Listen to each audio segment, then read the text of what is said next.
everybody. Welcome to this episode of Making Sense of It All with Jesse Stakes. I am pleased to bring you Jeff Condren. He is with Mesirow Wealth Advisors. Jeff, thank you so much for joining me today. Yeah, thanks for having me, Jesse. I'm excited.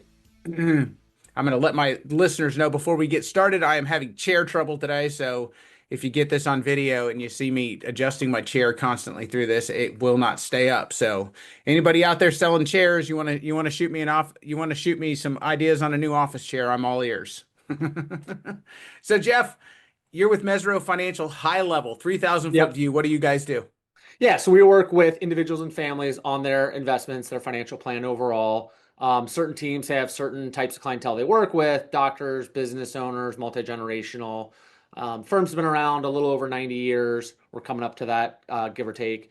And so I've been a part of the team for about the last 11 here. That's fantastic. And you have a little bit of a unique focus, yes? The way that you help your clients? Yeah, so our team definitely has a focus on business owners, and when it comes to next generational planning, whether that's keeping it in the family, the business in the family, looking to sell it. Mesirow has an investment bank, so we've partnered at times to help introduce a investment banker to come in to talk about what does a sale look like, what does it mean, those sorts of things. And then after the sale, when the individuals receive money, if that's the route they go, then they're working with us on, hey, what does this look like then going forward, kind of thing. There's a lot of emotional things that go on with all of it that I'm sure we'll talk about as well. Absolutely. Well, and I think that it's interesting because I ask people all the time, do you have a succession plan? Do you have an exit strategy to your business? And I think that even the people who say yes, it's one of those things to where they just think, oh, well, I'll give it to my kids, or oh, I'll sell the business. But it's not fully baked.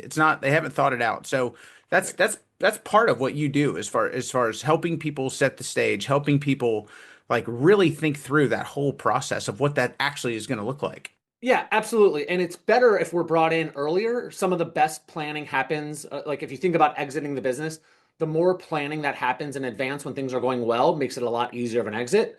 If you're facing an exit and you're being forced to, you're either missing opportunities, you're not getting the price you want, emotions are a lot higher because there's more pressure on it. So the further in advance we can have these conversations with individuals, with their company, with family members, usually the easier they go and the more things are thought through. No doubt. Well, and I think that you run into that challenge of, people think they're going to live forever. People think that, I'm the only one who can do it. I mean, as far as especially if they're an owner operator or somebody who bootstrapped the business themselves. So I'm sure that those are some interesting conversations. Yes, definitely. And especially if it's a second generation, third generation family business where maybe it's been through a few different iterations, if you will. Now, what does it look like going forward? Is it a sale? Now you have kids or grandkids involved where maybe some want to be a part of it, some don't. What does that look like?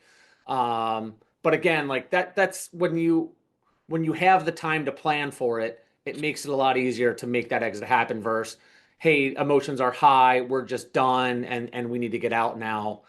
Those sales are never go as smoothly as the others.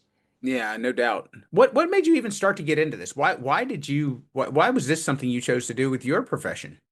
Yeah, so a little bit of history myself. I am the son of an accountant, so I always liked the business side of things. I knew in high school after taking some very preliminary accounting classes, I did not want to go into accounting.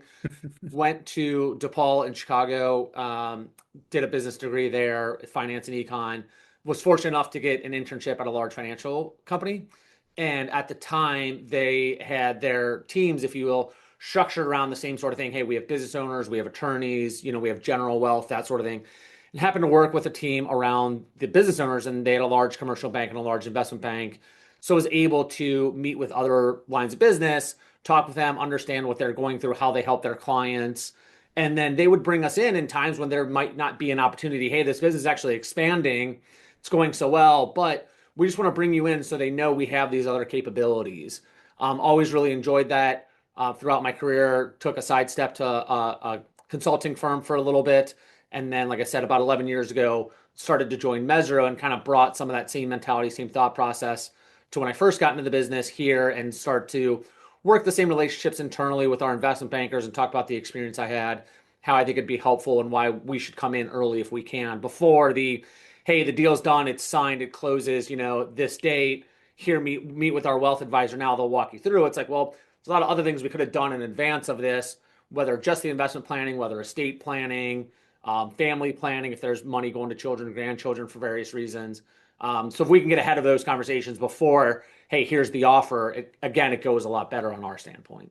Yeah, absolutely. I couldn't agree with you more. I probably should take a step back for people in this conversation because some people are going to understand what an investment bank is, and some people are Sure. not. They're going to just kind of think of a bank when they say it when you say investment bank. So for the folks that for the folks that aren't going to ask the question, but the folks that don't necessarily understand what an investment bank is, can you share with them what that actually is? Yeah, so the way I think about it, I mean, I'm not an investment banker, so let's, kind of full disclosure there, but they're going to be kind of act as almost the broker of sorts, for lack of better words, between a buyer and a seller. So usually an investment bank will represent one side and another investment bank might represent the other. And where they are is they will essentially help keep things going, all the negotiations, making sure if the investment banker is representing the seller, a good one will go try and get multiple buyers so that there's some negotiation tactics going on. Um, they will have industry insight, so they'll be able to say, hey, here's what your competitors are doing, here's what other areas we've seen businesses sell in this place. They'll kind of level set a lot of the discussions. If a company says, well, we think our business is worth 10 million, 20 million, $30 million, an investment banker will be able to go through and say, yes, yours is too, or no, yours is worth more, or no, unfortunately, yours is worth less. And here's the reasons why, whether it's just a cash flow, EBITDA type situation, whether it's a size, whether it's a dying market, and there's a lot of consolidation. They'll be the good ones, but a good investment banker will, add some emotional support. They'll add some competition, and in the end, because likely if you're the owner of the business, this may be your one or only time you're selling. You may get fatigue at the end of everything that's gone on to get this deal ready, to get it to close. They're going to be the ones to make sure there's no fatigue mistakes, as they like to call it, in the end, where maybe the buyer comes in at the last minute and says, well, hey, we want to change this and do that instead, or we know we said A, but we want B now. The investment banker will be the one to kind of handle that negotiation to make sure that everything's kind of still moving along the way it should, and the seller isn't unnecessarily being taken advantage of in that moment. Very, very good. And so essentially they're adding value to the whole process in Correct. multiple ways. It's not just one thing that they're doing. It's they're wearing many hats throughout the transaction. Correct. Correct. So before we even got started, one of the things I had kind of we were talking and you had said one of the main things that you try to impress upon your clients and the people that you're dealing with is to take care of themselves both financially and emotionally through this whole process. And so I think that was, it's so key. And I said it to you off the air as well, is that, there's one of the biggest things that I tell clients or I tell people when I speak to them is that, the team that they're playing for is, it's team stakes or it's team Condren. It's not necessarily the business that they run or the business that they work for. So, I mean, I think, given that, I think I'd like to kind of keep this conversation with that being the centric focal point of this conversation throughout this. But I'd like to jump into it if you're ready. Yeah, absolutely. All right. So tell me first. I mean, like if we're setting the stage for this, what are the earliest signs? What do you think it is that like really starts to signify that someone should be looking at an eventual exit or that they should start to look at potentially positioning their business to sell? Yeah, so I think there's kind of the personal side of it, and then there's kind of like the business side of it. On the personal side of it, if their goals change, positive or negative, hey, I thought my children or child was going to take over the business. It looks like they're not interested. I can't do this forever, or I don't want my kids to take it. I don't want this to be a family business. I want to sell it, like, those personal goals. Fortunately, divorce happens if that's a reason, a negative reason, unfortunately. If the business is just getting harder on you and maybe growth is slowing and it's taking more of a toll on you, that's kind of what I was saying, like take care of yourself, Right? realize those things. Then there's kind of like the business side of things. If the industry you're in is consolidating, if there's things going on, I worked with an individual who separately had a insurance division, a business, and private equity started to come in, and he's like, I got offered money I never thought I'd see in my life. Like I had 100%. to sell. Like it made sense. It wasn't anything he ever thought of, but that consolidation happened, and thankfully he was ready for it. And kind of like I said earlier, even if things are going well, if you plan for the exit when it's going well, it's a lot easier of a conversation because you're not going to be forced out.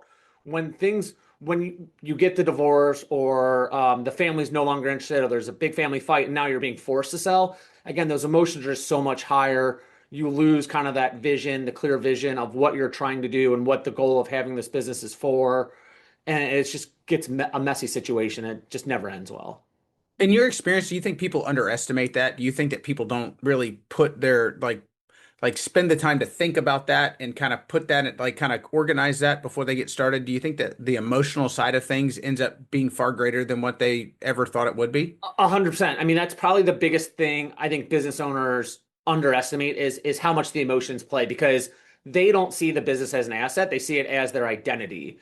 And the best business owners, while that might be true in the beginning, need to shift that mindset over time that this business isn't my identity. It's a business that I've built. They've Sure. started to learn that, hey, there's going to be life after this, whether I sell it, whether it goes to my kids, whatever, there will be something after this. And they start to have those emotions tie in and can have that. And the best sellers know what they're moving towards, not what they're leaving. Like, hey, listen, I know I'm done with the business or I've sold the business, but this is what it's going to be for me now going forward. Not a, well, I sold the business and now my identity's gone and I don't know who I am anymore. So those emotions, and that's why I said, like, if you have 3 years, 4 years, at least two, that you can start to have those conversations of what does it look like after the sale, you'll see those emotions come up.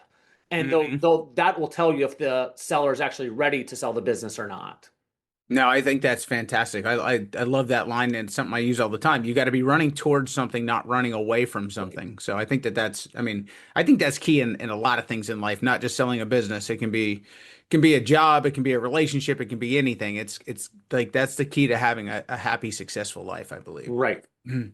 So I know you kind of mentioned a couple of years, but is that what you like? How do you see as far as like realistically, what is that time frame where people need to start planning for that exit or planning for that sale? Yeah, I mean, in an ideal situation, 2 or 3 years is plenty of time. If there's more in advance and it's kind of one of those, hey, listen, we don't think we're going to sell, but let's just meet and have the conversations. You can start to bring ideas up. 2 to 3 years is kind of like that good time frame, because you can start to look ahead to see, hey, are there tax consequences down the line that may change things where maybe we want to sell in this year versus that year. There might be estate things going on. There might be, hey, listen, I turn a certain age, or the business gets so many years old, or my kid will then be this age and I feel comfortable at that age turning it over. You can start to have more of those discussions.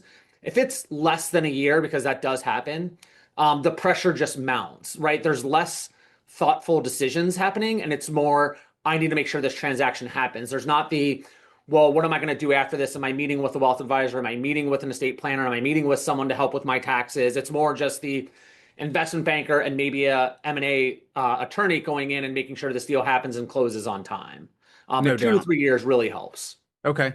And so with like in that time frame, as far as I'll ask this, I'm going to kind of dovetail two questions together here because you've got, I think that, and you can speak to this, but I feel like owners of businesses, they're focused on what they're doing. They're focused on the operations of that said Yeah. business. They're not looking at things from a financial perspective as far as like what 3 years tax returns are going to look like or what reviewed or audited financials are going to look like.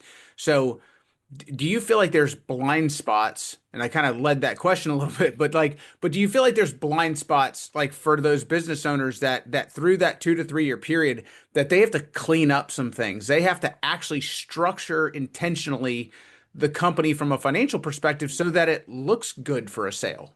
Yeah, absolutely. I mean, you brought it right up, right? So that 2 to 3 years will bring some of that to light that maybe they didn't know. And there's the obvious, the financial side of things, the earning side of things. Hey, we thought this revenue was regularly recurring. Maybe it's not as predictable as we once thought. We thought we were pretty good on getting this, and it's not that way. Or we thought it was, oh, we let some procedures kind of fall off a little bit. Great, we have time to fix that. Then there's kind of like the operational side of things. You don't think someone is a key person, take the business owner separate, Bob or Susie on the team. Yeah, they're important, but what you don't realize is when they start to look at some of the processes that, hey, this isn't written down anywhere. Bob or Susie just know how to do this. Well, that's a Right. different key person risk outside of the owner that maybe you didn't realize or understand. Now we need to make sure the operations are there. And then depending on the type of business you're in, there's kind of like the legal side of things. Hey, we thought we had contracts with this supplier, this buyer, maybe we don't, or It's been kind of a handshake thing because we've done it so long. If there's intellectual property, that IP ownership, is it the firm? Is it the individual? I've seen some conversations go on there. And frankly, outdated agreements. Hey, we signed this. It was supposed to be a 3-year agreement. We're on year 5. We just kind of handshaked and kept it going. Well, the new buyer is going to isn't going to want an outdated agreement. They want to know what they have. And again, if it's like that forced sale and it's less than a year, now you're going back to that buyer, going to that seller and saying, "Hey, we need this done now," kind of thing. Versus it's one of those, "Hey, is this the best person for the next buyer of the company?" They have a chance to go reevaluate. "Hey, we've always done business with XYZ company, but maybe the new buyer's always done business with ABC. Hey, we're okay to let that contract expire because we have our own." Like that's where some of it will come through in that 2 to 3 years, if you will. No doubt. And I think that just from my own personal experience or situations I've been a part of, there's that danger of thinking that somebody's calling your baby ugly as well. When you have that third party who's in there, who's kind of giving you their advice from a, from a position of saying, "Hey, if you're going to sell this, this is what we need to do." These people that have ran their business, grown their business, lived their business, sometimes it's like they take it almost as an insult, and they feel like you are calling their baby ugly, Right. essentially. Whereas you're really not. You're trying to help them, it's not a baby, it's an asset, and you're trying to maximize their opportunity to get as much as they can for that asset. Right. Right. Exactly. So, kind of along those lines, when you're talking about when we're talking about building a team, when you're a business owner and you're saying, "Okay, I'm going to do this," what is that? What should a business owner be thinking when they're structuring a team around them to sell that business or to exit and Yeah. maximize their opportunity there? So hopefully before they go, "I'm ready to sell," they've had some business valuations done over the years. So I'm going to exclude kind of anyone who does regular business valuations without there being a sale ready. So that is important because that'll help set a stage. But once we get past that, right, it's an investment banker, likely some type of M&A attorney. Usually those two are somewhat connected on how they work together. You want to have a tax advisor, preferably someone who's focused on doing deals previously. You don't want to just use your CPA who maybe does your personal taxes unless they're doing that as a favor because they do the other sides of the business, if you will. You want someone who's structured around these types of deals because it's very different. And then you want a wealth advisor and an estate planner to come in, help out, say, "Okay, hey, you're going to receive all this after tax. These are going to be your net proceeds.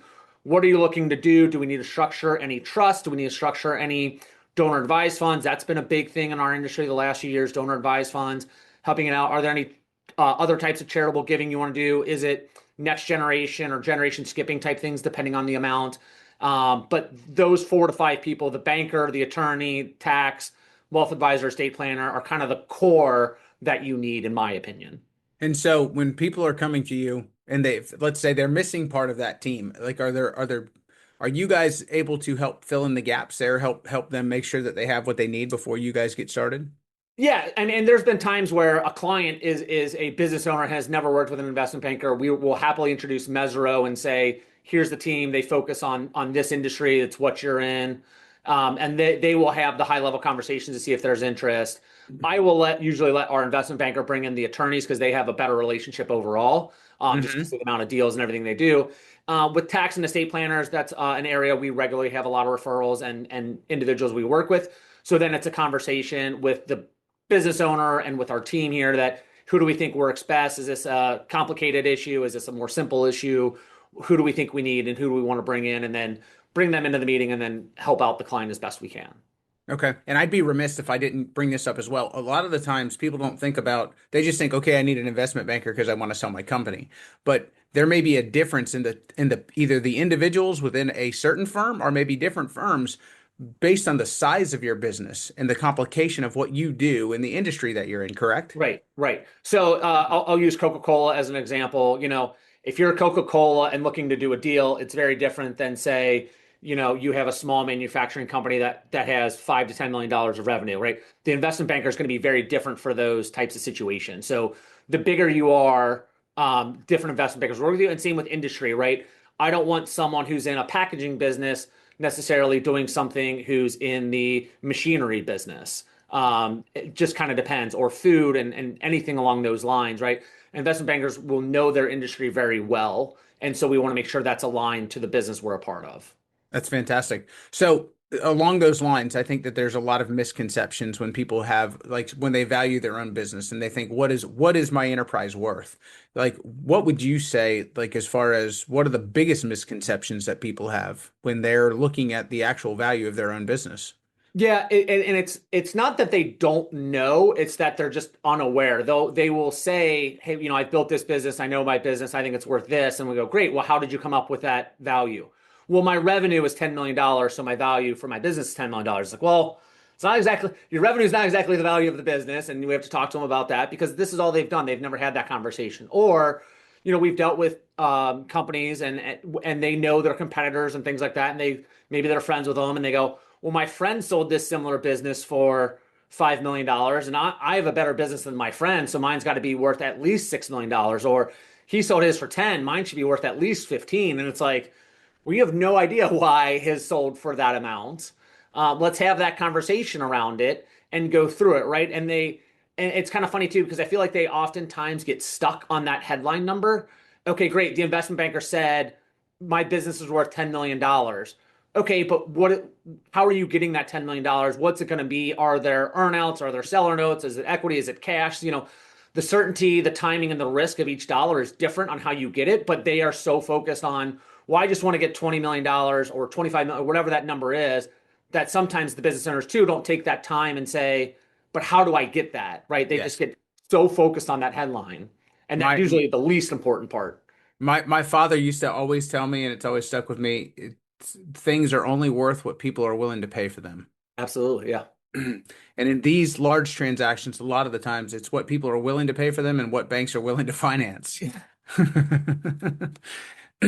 So when we're talking about that, as far as when we start talking about deal structures and we start Yeah. talking about, how things work, you're in the industry. I'm also, in part of the industry as well. So it's like you understand, like there are multiple ways that you can get a company sold. There's multiple ways that you can Yep. structure what that's going to look like, whether it's immediate, with an immediate payout or over time. Talk to my audience a little bit about structure of transactions and what that can look like. Yeah, so the way I kind of see it, there's usually four types of outcomes that I've seen with business owners when they sell and then they receive the proceeds. One is it is a cash deal. Hey, we've got $10 million. We're paying $10 million.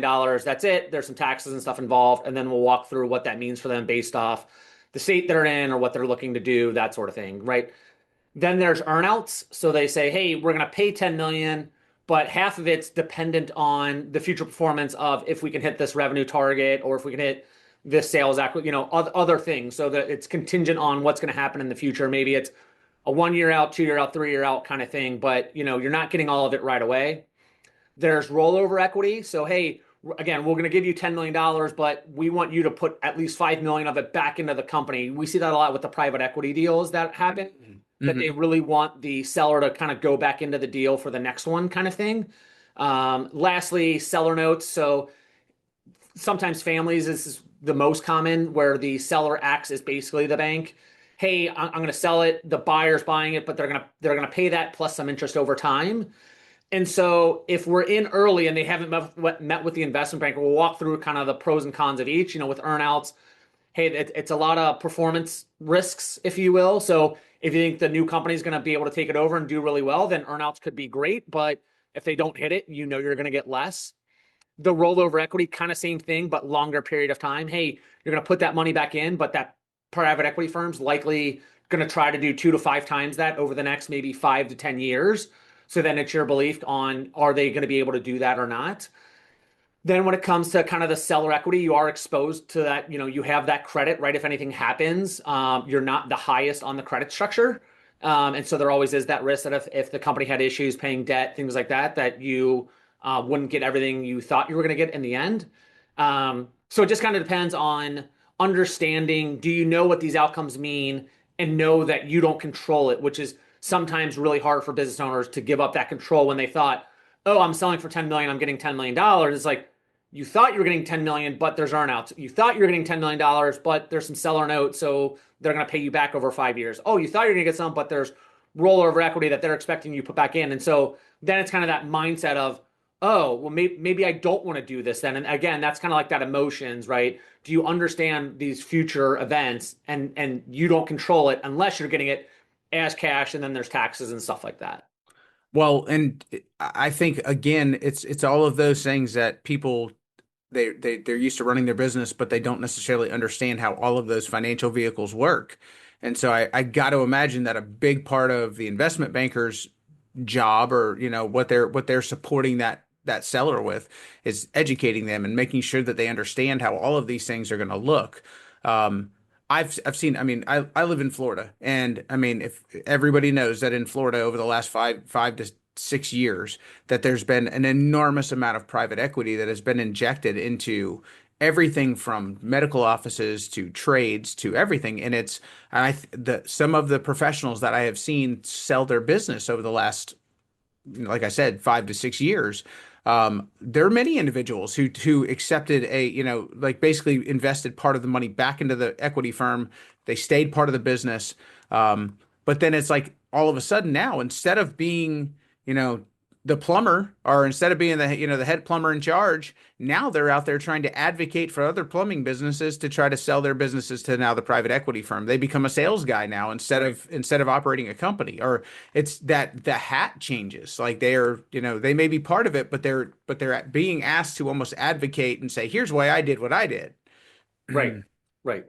So I mean, it's just total. I just think that there's a lot that somebody needs to be prepared for, depending on, like, if they're, like you said, there's a lot of tax implications if you sell your business outright, but there's a lot of responsibility implications if you stay part of it, and if you now are wearing multiple different hats with a totally different company, really, in a lot of Right. ways. Well, and that's something where, again, if we can go in 2 to 3 years early and have the conversations, it is Yes. the, hey, what does life look like for you after this sale? Are you staying on with the company? As you're just saying, hey, I thought I was going to be still the plumber or whatever. Now I'm a, traveling sales guy trying to convince these other companies.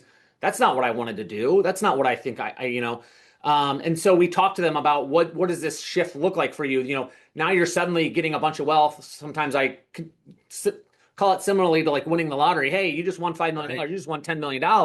Yeah, you built it over your life and stuff like that. But the same idea of, on one day you're going to go wire and it's going to hit your bank account and then that money's there, right? Like that's a feeling you can't totally prepare for, but we can have these conversations because the business has been their identity, their structure, their purpose for all these years. That disappearing can destabilize their life if there haven't been the conversations around, okay, great. I'm selling and I'm not going to be part of the future company. I'm selling and I am going to be part of the future company. I'm selling and what does it mean now, kind of thing. I wanted to always do this. Great. Now you can, should you, kind of thing. So there's kind of like that emotional side. And that's why I was kind of say, like, you got to take care of yourself. You got to have these thoughts because that's where I say destabilizing happens is when they don't think about it, they don't take the time, then it happens, and then they're kind of like at a loss, basically. Right. And then the other side of it, it's obviously, I always kind of say, do a net proceeds reality check. Again, hey, you thought you were getting $10 million. You thought you were getting $20 million. Let's talk about what taxes look like. Let's talk about what the fees look like. Let's talk about all this. Maybe it's a structured sale. So it's $10 million, but it's $2 million a year for 5 years. Let's just keep it simple. What does that look like for you? And then we can help run scenarios for these clients to say, here's what this actually could look like for you over the next few years then. Okay, is this what you thought? Is this what you want? Does this help your family? Does this help you? And then that post-sale identity kind of comes more into play, if you will. Well, and we got to talk about the fun side of this too, because you're talking about a liquidity event that's actually creating wealth for you and your family. I mean, Right. I mean, you're a winner at that point. Like that's what the goal was to drive, equity to your family, success to your family. And so, that's got to be the fun part of this for Jeff too, to where you get to Yeah. actually have those conversations with people. Right. Yeah. Yeah. I mean, I say to clients without intentionality after the sale, you're going to default to boredom. There's going to be overconsumption, random investing. Hey, I got this $10 million. I can buy that Porsche. I can buy that Corvette. I got $10 million. A buddy asked me to put 100,000 into his company. Sure, I can because he's always been a good friend and I feel bad. Like there's no thought, rhyme, or reason to why you did that. You just, because you can doesn't mean you should, kind of thing. Yes. And then where it kind of creeps in, especially on the investing side of things, is now they have all this money, 10 million, 20 million, $50 million, whatever it is. Now they get a lot of confidence because they're like, well, I can't lose all this. So I need to get into private markets and alternatives. I need to do this because I have this. It's like, not necessarily. You don't need to complicate your life just because this liquidity event happened. Right. Let's start and create an investment policy. Let's talk about how decisions are big purchase decisions, whether investments or houses, cars, family health. Let's have a framework to how that's going to work. So when where we can, we try to help. I don't want to say stop the lifestyle creep, but put some guardrails in. Great, you want to get that car? Great, get the car, but let's talk. Are we leasing it? Are we buying it? This isn't something we're looking to do every year. You want to take care of the spouse too? Great. You want to take care of some kids? Let's talk about it. Is it education? Is it house? Is it marriage? Is it grandchildren? Maybe 529s, maybe trust. But like, let's create some structure and some framework to all this. So it's not if someone said to you, well, why did you do that? You don't go, I don't know. I just did. And that, Right. unfortunately, that's the answer I see with a lot of people. They go, well, I got all this money. I just figured I could, so I did. And Sure. that's terrible for us. I agree. Well, and I think it's interesting because I mean, I always think financial freedom is fantastic, but financial freedom doesn't just mean having money. It means being responsible with the money as well and making Right. sure that you're not creating bars for yourself on either the purchasing side, the spending side, or creating expenses that never go away either. Right. Right. No, I think it's fantastic. I mean, you really did. It's so you're really getting. I think when you start this process with somebody, when somebody comes to you and they're starting to have this conversation, what I hear too is that you're building a relationship, you're building trust, like over a long period of time. You're talking about years. You're not talking about, hey, come to me for a transaction, come to me for just to be your financial advisor. You guys are really you're walking them through one of the biggest events in their life. You're building trust through that whole process. And then on the backside of it, you're offering them ongoing, continued financial advice to saying, okay, we did this big, huge event together, but now you got me as a partner for life as well. Right, exactly. And that's one of those things we try to highlight is when we do work with someone in the beginning, we highlight the multi-generational experience our wealth advisor teams have, right? You're not getting one person who's been a part of it for 20 years or one person who's been a part of it for 30 years or 15 or anything like that. And we have a team and we've worked with individuals who are great grandparents to great grandchildren, if you will. And with that, the way they approach money is very different. And that's why having those conversations at the beginning is helpful. A lot of their emotions, because when you have children and grandchildren, and I'll focus maybe more on the children after the sale. Well, we thought we were going to inherit the business. Mom and dad sold it for X. So I think I'm due one third of it, one fourth of it, one half of it. It's like, well, not necessarily, mom or dad decided to sell the business doesn't necessarily mean it's yours, right? And so that's where having some of those emotional and family conversations at the beginning that, okay, you're selling it for $20 million. What's the plan for this money? Well, I do want to help my kids. Great. Let's go down that path for a few minutes. What does helping your kids mean to you? Does it mean helping them buy a house? Does it mean helping make sure that their kids don't have to pay for college and grad school if that's the route they go? Does it mean buying a second house somewhere so the entire nuclear family, can go on vacations together? What does that mean when you say help your family or help your kids? And it's going to mean something different to everyone, right? And so we want to get ahead of that because what we don't want is entitlement built up between younger generations. And it's hard for those parents to sometimes have that talk to say, we did this and this is what we're looking to do. But if you start those conversations early, you educate the next generation about what we're trying to do, especially if you have values, charitable, if you will, and say, hey, this is what we're looking to do and here's why we're looking to do it. Those boundaries and roles can definitely help. And you might say, hey, listen, this nonprofit's going to be something we take an exclusive role in. And we want this to be a family thing. So it's not just mom and dad. It's going to be the children and grandchildren that we want to be a part of, again, for multi-generational. So as long as you align the family and keep them informed, I think it's a great, healthy transition. Absolutely. I mean, have what I hear you saying is have a plan, be intentional about that plan, and ask for help where you need it. Right, exactly. I'd love to ask, just with that, you don't have to name names, you don't have to, we can protect the innocent here, but do you have, my audience loves to hear stories. So do you have anybody that you feel like has gone through this process and done an exceptionally good job with it? And then I'd love to hear the flip side as well. Someone who you felt like was, ill prepared and in kind of, that cautionary tale of what they shouldn't have done. Yeah, this was an example from a few years ago on the positive side of things. Investment banker came up to me, said they've been talking with a business owner looking to sell, but really the business owner had been reluctant to even take the meeting with the investment banker. It's like, look, we're not looking to sell. We don't want to do this. This is going to be in the family, things like that. And the investment banker's like, just come with us. We have a good relationship. Talk to him.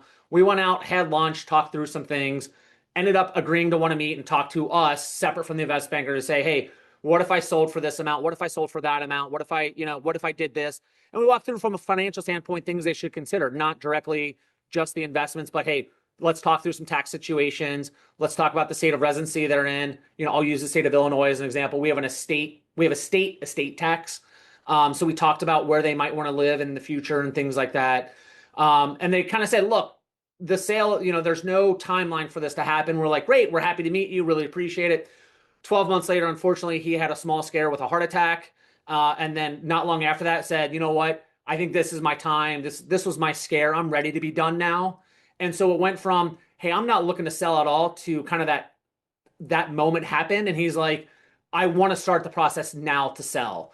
I've been through it. We've had these conversations. I've explored. I kind of know what my options are. I have a good relationship with the investment banker. I have a good relationship with you. Let's go down this path. And it was really good because it wasn't a perfect timing kind of thing, but he was in a good spot and the company was in a good spot. And he was like, sure, I'll take the meeting. And it was just like a good decision that was made early to have it. And then when the time came and he had the health scare and he's like, now I'm ready to be done. It wasn't a forced thing. He already had some of the numbers in mind. He already had some of the conversations with his family and some of the key business people that, hey, listen, I think I'm ready to go through it. They were very supportive. And so that was really good.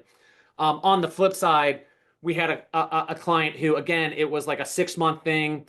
They had gotten divorced, a lot of illiquidity involved. And that was really hard because he's going to the bank, leveraging the business, leveraging his personal side of things to pay off an ex. Unfortunately, overpaid a lot on taxes, lacked a lot of tax flexibility, we'll call it overall.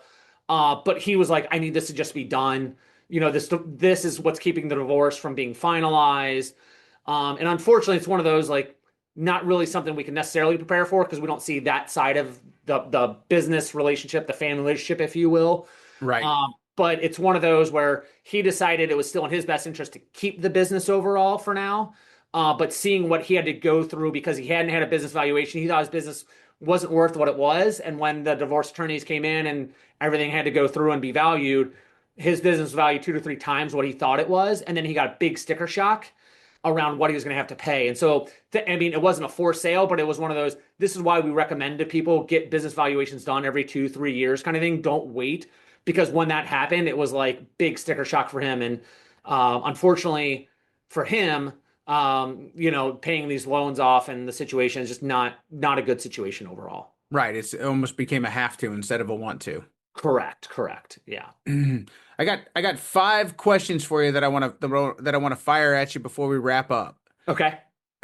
Biggest value killer in a sale. Personal emotions. Okay. Most underrated value driver. When a business owner can separate their identity from the business.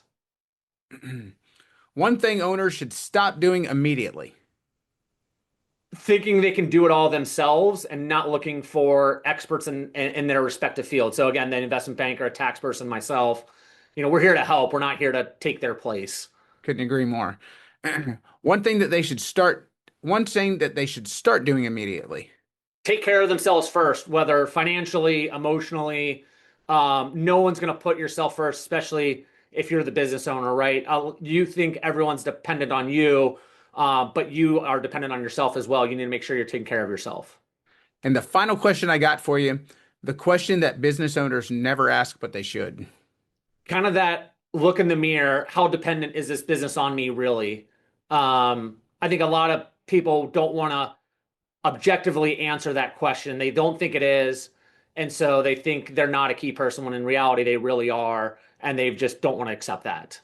No doubt. No doubt. Jeff, I really enjoyed this conversation. If people have enjoyed what they've heard, if it has sparked interest, if it's been thought-provoking and they would like to learn more, they would like to have a conversation with you, what's the best way for them to get a hold of you and schedule something? Yeah, best way is to go to our website, Mesirow.com. That's Mesirow.com. There's a contact field where you can reach out to me. Fantastic. We will make sure that link is also included everywhere that we post this interview. Jeff, I learned a lot. I thought this was fantastic, and I hope we can do this again sometime. Yeah, this was really enjoyable. Thanks for having me. Fantastic. We'll catch you down the road.